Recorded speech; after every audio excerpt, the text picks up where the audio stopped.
নমস্কার, আমি অতসীর tasty kitchen টাস্কে আজকে একটি টেস্টি স্ন্যাক্সের রেসিপি নিয়ে চলে এসেছি।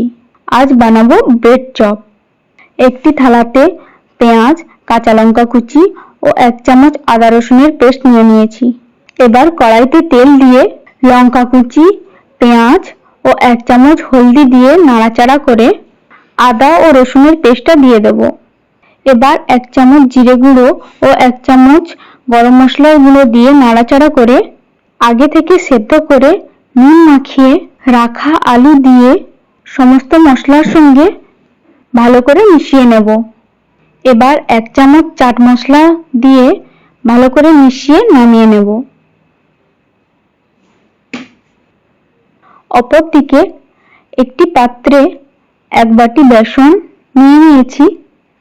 তাতে 1 চামচ লঙ্কা গুঁড়ো ও 1 চিমটি নুন দিয়ে অল্প অল্প জল মিশিয়ে চপ ছাঁকার জন্য একটি বেটার বানিয়ে নেব।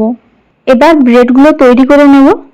ব্রেড, আলু, টমেটো সস ও চিলি সস নিয়ে নিয়েছি। একটি ব্রেডের এক সাইডে চিলি সস লাগিয়ে নিলাম।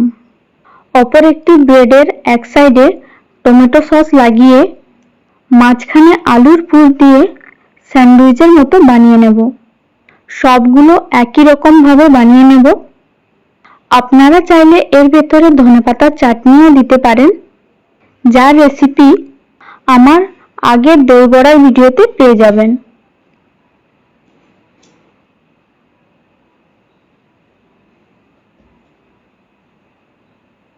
এবার মাঝখান থেকে কেটে ত্রিকোণ শেপ দিয়ে নেব। কড়াইতে তেল গরম করতে বসিয়ে দিয়েছি। এবার বেটারটায় 1 চিমটি খাওয়া সোডা মিশিয়ে ভালো করে এপিট ওপিট বেটারে ব্রেডগুলো ডুবিয়ে ব্রাউন করে মিডিয়াম টু হাই ফ্লেমে ভেজে নিলেই তৈরি দারুণ স্বাদের bread chop.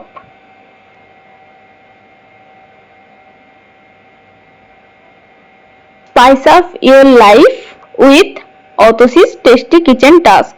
Please help to grow, like, comment and subscribe.